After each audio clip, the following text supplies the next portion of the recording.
जो हम सब का दुश्मन है वो कौन है? योगियों का शत्रु कहते हैं ना, दो हैं। एक तो संग दोष, एक अन्न दोष, और उसके अलावा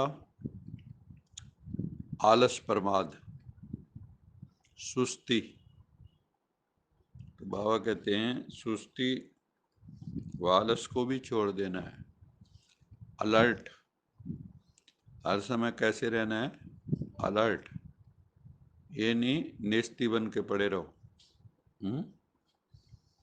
तो सुस्ती और आलस और अलबेलापन, बाबा कई मुरलियों में कहते हैं अलबेलापन भी टालते रहो, कल कर लेंगे, परसों कर लेंगे। ये योगी में ये चीज़ नहीं होती, क्योंकि कल नाम काल का, कल नाम काल का, कल किसी ने देखा नहीं है। जो करना है इसी क्षण कर ले। आगे भी जाने ना तू, पीछे भी जाने ना तू, जो भी है बस यही एक पल है। वक्त फिल्म का गाना बहुत सुंदर था ये।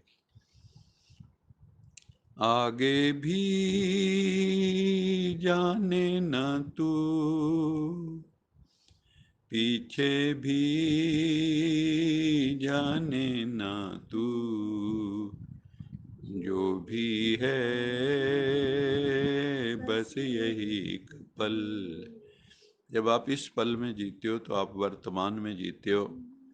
जो बीत गया उसको पकड़ नहीं सकते, जो आने वाला है उसका बोध नहीं है। तो आपके हाथ में क्या है? वर्तमान। अभी ये जो सत्संग चल रहा है यही आपका हर क्षण सफल हो रहा है। अगर सत्संग नहीं चल रहा, दिमाग में और बातें चल रही हैं, तो आपका सब व्यर्थ जा रहा है। वो श्वास भी, ऊर्जा भी, सब व्यर्थ जा रहा है। इसलिए सुस्ती, आलस, अलबेलापन सब छोड़ देना है। और जब सोल कॉन्शियस बनोगे तो बाबा ने कहा तुम्हारे अंदर उमंग उल्लास आएगा, और फिर गॉड कॉन्शियस बनने में देर नहीं लगेगी। बाबा को बहुत उमंग उल्लास से, खुशी से याद करो।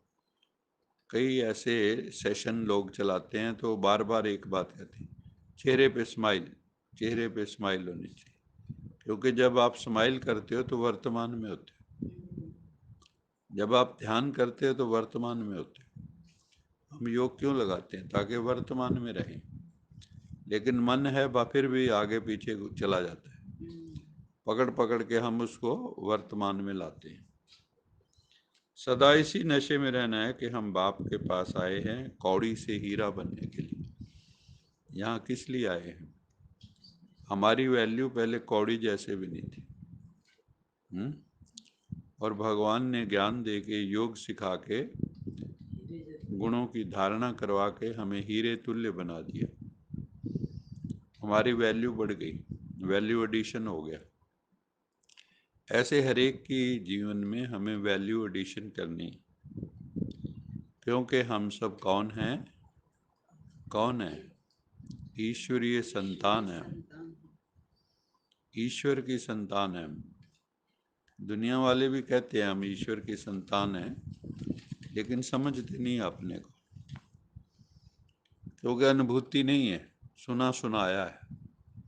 दो चीजें होती है ना, एक होता है आपने श्रवण किया हुआ है बस, लेकिन आपका अनुभव नहीं है।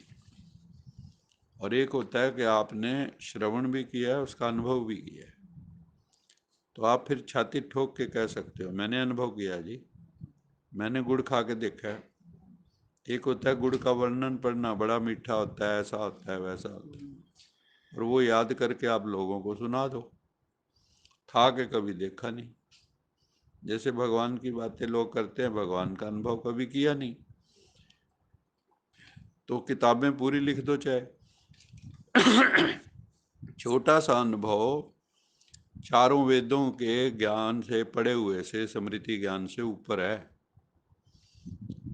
ना।